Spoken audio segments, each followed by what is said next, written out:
Wow, I just finished watching The Headliners Only on Netflix with Kevin Hart and Chris Rock. And I'm telling you right now, this was phenomenal.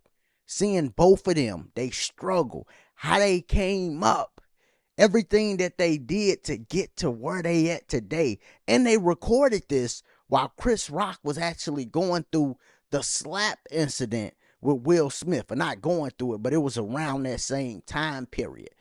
This was phenomenal. You see how he navigated that on stage. You see how two kings can coexist with Kevin Hart and Chris Rock. Seeing them really did remind me of the Kings of Comedy and me watching that as a kid. Watching the Kings of Comedy. Steve Harvey, Bernie Mac, Said the Entertainer, shout out to St. Louis, and D.L. Hughley. Watching them, this brought me back to that moment, seeing them document both of them going on different stages in New York City.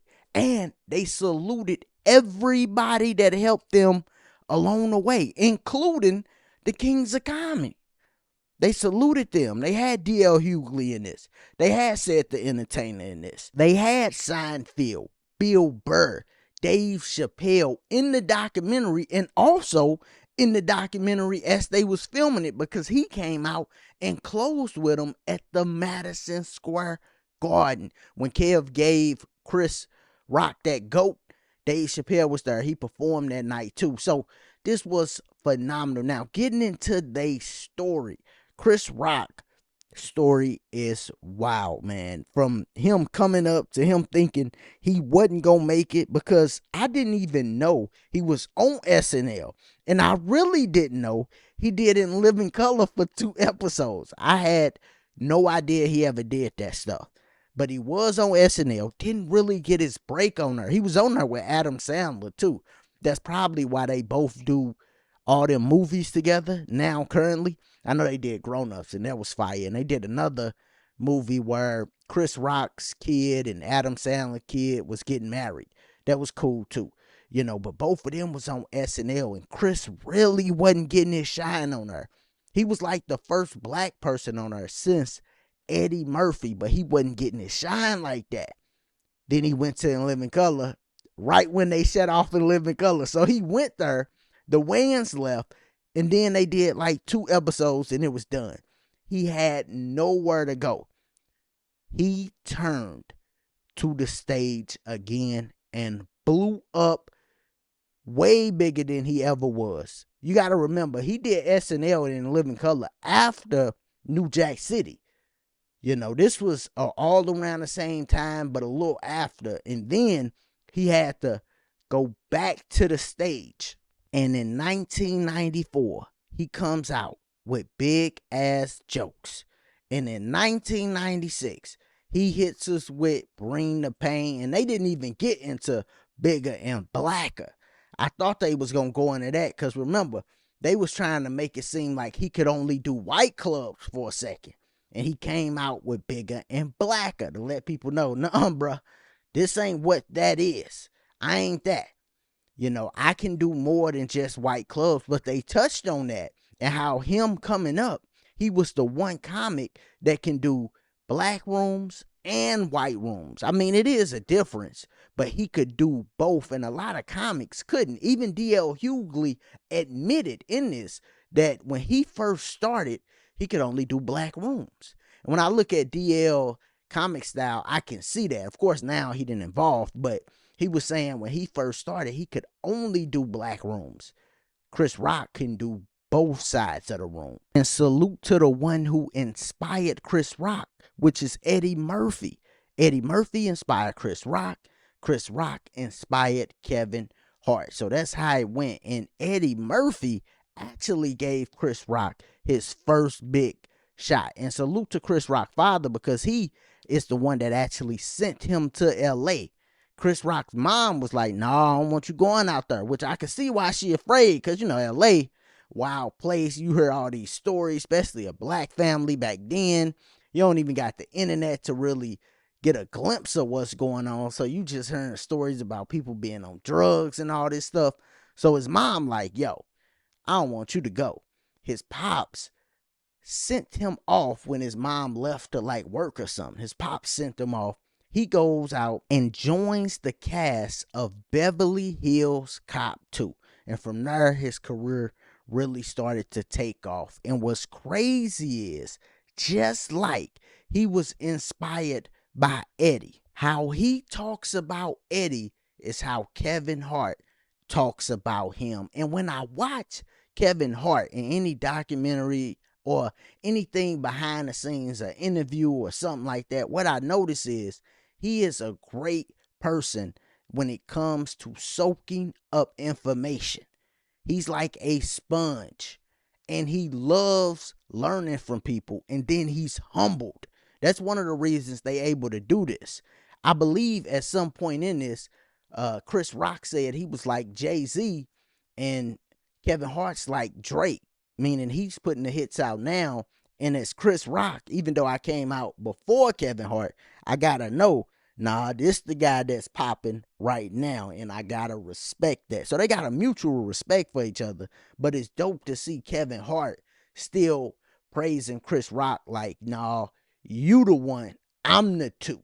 Even though we know Kev is big and out of this world. And similar to Chris Rock, he came up with some legends too. I mean, he came up with some legends. I'm talking about Kevin Hart. Patrice O'Neal, legend. Bill Burr, he showed up in this. He was a legend. He is a legend still. You know, both of them legends, man. You could watch their stuff on YouTube. Hilarious, right? These are the people that Kevin Hart was coming up with in New York City. And it's like sword, sharpen sword, because they made Kev great. And salute to Keith Robinson. They highlighted him in this documentary because he was the one who got Kevin Hart to just change his name to Kevin Hart. His name was Little Kev the Bastard. Oh my God. What a horrible name, dog. Because you got like a horrible word for your name. It's like you downing yourself while you trying to come up and be big. Salute to Keith Robinson for being like, yo, nah, that ain't gonna work. What's your real name? Okay, we gonna go with that.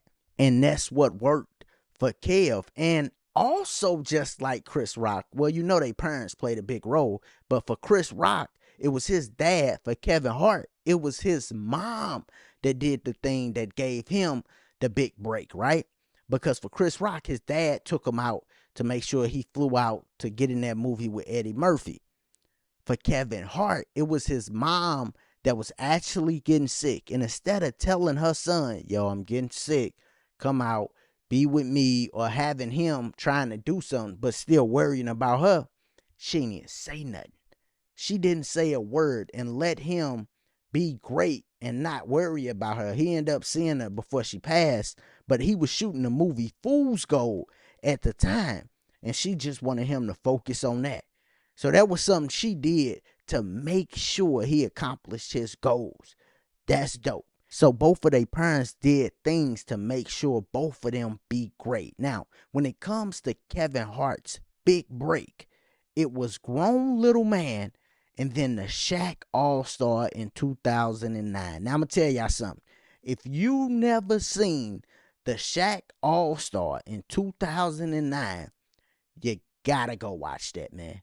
I mean, it was some heavy hitters on that. Said the Entertainer was hosting. He was hilarious. Then you had D-Ray Davis. He was hilarious. When D-Ray was younger, he was hilarious. And then you had Kevin Hart, who was hilarious in that. Tommy Davidson was in that too. He was funny too. He rocked it. I remember he was doing like Spanish stuff. It was funny. So they killed that stage. But that was Kev big break doing that, and then doing Grown Little Man. In 2009, he got his big break. So this was great learning about they story and they come up in just the different things that happen where you like, man, I ain't gonna make it. I ain't gonna make it. And then boom, you on top of the world. That's how it kind of works for both of them, where they got in the game a little bit and then it didn't work out, and they got in the game a little bit more, and Kevin Hart was shooting Soul Plane, and you know, Chris Rock was doing In Living Color for 2 episodes, and they had to go back to stand up, and then they finally make it big, man. So this was a real dope. When Plastic Cup Boys made an appearance on this too, I mean, it was a bunch of people that came through and killed this, man. So make sure y'all check it out. This was my review of it. I enjoyed it. Out of like documentary type movies, I'm gonna say this was real close to perfection for me. It really, you know, felt good watching this. So out of 7 stars, we used to do 7 stars, 7 points. I'm gonna give this a 6.5, man. This was amazing. Seeing two kings come together and do this documentary, do the stages. They add Dave Chappelle. Just greatness, man. Y'all make sure y'all subscribe if this your first time here. Check out the other content. Click that like button. And like always, y'all be easy. Be safe. Peace.